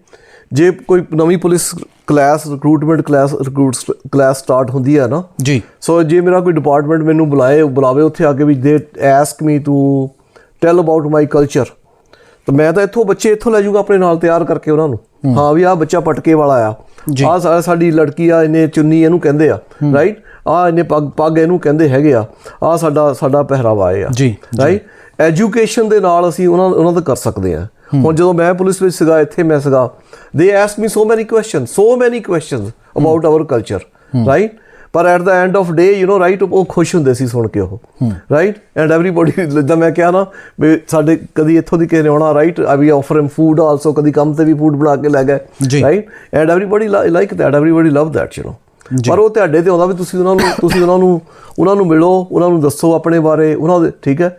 ਸਿਰਫ ਇਹ ਨਹੀਂ ਹੈ ਤੁਸੀਂ ਉਹਨਾਂ ਦਾ ਕਲਚਰ ਜਾਣਨ ਦੀ ਵੀ ਕੋਸ਼ਿਸ਼ ਕਰੋ ਰਾਈਟ। ਇੱਦਾਂ ਹੁਣ ਮੈਂ ਇੱਥੇ ਮੈਂ ਮਸਜਿਦ ਵਿੱਚ ਵੀ ਗਿਆ ਕਈ ਵਾਰ ਸਿਰਫ ਇਸ ਕਰਕੇ ਦੇਖਣ ਵਾਸਤੇ ਵੀ ਉਹ ਕਿੱਦਾਂ ਕਰਦੇ ਹੈਗੇ ਆ, ਉਹਨਾਂ ਦੀ ਪ੍ਰੇਅਰ ਕਿੱਦਾਂ ਹੁੰਦੀ ਹੈ ਸਾਡੇ ਗੁਰਦੁਆਰੇ ਰਾਈਟ। ਤਾਂ ਸਾਨੂੰ ਵੀ ਮਤਲਬ ਕਿ ਸਾਨੂੰ ਵੀ ਥੋੜ੍ਹਾ ਅੱਗੇ ਵਧਣਾ ਚਾਹੀਦਾ, ਕੁਛ ਉਹ ਲੋਕੀ ਵਧਣ ਤਾਂ ਕਿ ਅਸੀਂ ਉਹਨੂੰ ਬਰਾਬਰ ਕਰ ਸਕੀਏ। ਪਰ ਇਹ ਤਾਂ ਰਹੀ ਸਿਰਫ ਪੰਜਾਬੀ ਨੇ ਗੱਲ, ਪਰ ਕਿਤੇ ਨਾ ਕਿਤੇ ਪਿਛਲੇ ਕੁਝ ਸਾਲਾਂ ਵਿੱਚ ਟਰੰਪ ਦੇ ਕਾਰਜਕਾਲ ਦੌਰਾਨ ਇੱਕ ਬਹੁਤ ਸਾਰੇ ਬਲੈਕ ਲੋਕਾਂ ਦੀ ਵੀ ਜਾਨ ਗਈਆਂ ਨੇ। ਇੱਕ ਮੁਹਿੰਮ ਵੀ ਸ਼ੁਰੂ ਕੀਤੀ ਸੀ ਬਲੈਕ ਲਾਈਵਸ ਮੈਟਰ ਹੈਸ਼ਟੈਗ। ਕਿਉਂ ਪੁਲਿਸ ਉੱਤੇ ਇਹ ਇਲਜ਼ਾਮ ਲੱਗਦੇ ਰਹੇ ਨੇ ਕਿ ਹਾਂ ਜਿਹੜੇ ਇਹ ਪੁਲਿਸ ਆਫਿਸਰਸ ਨੇ ਇਹ ਕਾਲਿਆਂ 'ਤੇ ਜ਼ਿਆਦਾ ਤਸ਼ੱਦਦ ਕਰਦੇ ਨੇ? ਯਾਨੀ ਕਿ ਇਹ ਮੰਨਿਆ ਜਾਏ ਕਿ ਅੱਜ ਵੀ US ਪੁਲਿਸ ਵਿੱਚ ਨਸਲੀ ਭੇਦਭਾਵ ਮੰਨਿਆ ਜਾਂਦਾ? ਮੈਂ ਨਹੀਂ ਮੰਨਦਾ ਇਸ ਗੱਲ ਨੂੰ। ਇਸ ਕਰਕੇ ਨਹੀਂ ਕਹਿੰਦਾ ਵੀ ਮੈਂ ਪੁਲਿਸ ਆਫਿਸਰ ਸੀਗਾ, ਮੈਂ ਪੁਲਿਸ ਵਿੱਚ ਜੌਬ ਕੀਤੀ ਹੈ ਜੀ। ਜਿਹੜਾ ਭੇਦਭਾਵ ਦੀ ਗੱਲ ਹੈ ਨਾ, ਉਹ ਅਸੀਂ ਇਹ ਨਹੀਂ ਕਹਿੰਦੇ ਵੀ ਮਤਲਬ ਸਿਰਫ ਇਹਨਾਂ ਨਾਲ ਹੀ ਕੀਤਾ ਜਾਂਦਾ ਹੈ, ਉਹ ਸਾਰਿਆਂ ਨਾਲ ਹੀ ਕੀਤਾ ਜਾਂਦਾ ਹੈ ਰਾਈਟ। ਜੇ ਕੋਈ ਵਾਈਟ ਹੋਊਗਾ ਬਲੈਕ ਨੇਬਰਹੁੱਡ ਵਿੱਚ ਸ਼ਾਇਦ ਉਹਦੇ ਨਾਲ ਹੀ ਭੇਦਭਾਵ ਕੀਤਾ ਜਾਂਦਾ ਹੋਵੇ ਰਾਈਟ। ਥੋੜ੍ਹਾ ਬਹੁਤ ਹਰ ਇੱਕ ਚੱਲਦਾ ਹੈ, ਹਰ ਇੱਕ ਜਗ੍ਹਾ ਚੱਲਦਾ ਆ। ਪਰ ਜੇ ਅਸੀਂ ਕਹਿੰਦੇ ਆ ਨਾ ਵੀ ਮਤਲਬ ਕਿ ਵੀ ਪੁਲਿਸ ਨੇ ਵੈਸੇ ਹੀ ਕਿਸੇ ਨੂੰ ਮਾਰ ਦਿੱਤਾ ਵੀ ਉਹ ਵਾਈਟ ਸੀ ਜਾਂ ਬਲੈਕ ਸੀ ਜਾਂ ਹਿਸਪੈਨਿਕ ਸੀ ਨਾ, ਨੋ ਦੈਟਸ ਨਾਟ ਰਾਈਟ। ਪੁਲਿਸ ਨੂੰ ਵੀ ਪੁਲਿਸ ਆਫਿਸਰ ਨੂੰ ਵੀ ਜਵਾਬ ਦੇਣਾ ਹੁੰਦਾ ਵੀ ਜੇ ਕਿਸੇ ਨੂੰ ਉਹਨੂੰ ਡੈਡਲੀ ਫੋਰਸ ਯੂਜ਼ ਕੀਤੀ ਗਈ ਹੈ, ਜੇ ਕਰਨੀ ਪਈ ਹੈ ਜੀ, ਕਿਉਂ ਪਈ ਹੈਗੀ right, and he can go to jail also.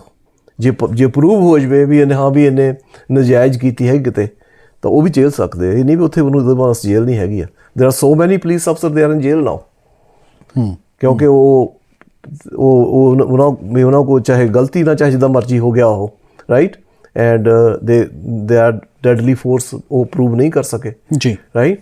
ਪਰ ਜੇ ਅਸੀਂ ਸੋਚੀਏ ਵੀ ਸਿਰਫ ਉਹਦੇ ਵਿਕਟਮ ਸਿਰਫ ਇੱਕ ਪਾਰਟੀਕੂਲਰ ਕਮਿਊਨਿਟੀ ਹੁੰਦੀ ਆ ਨਾ, ਇੱਦਾਂ ਨਹੀਂ ਹੁੰਦਾ।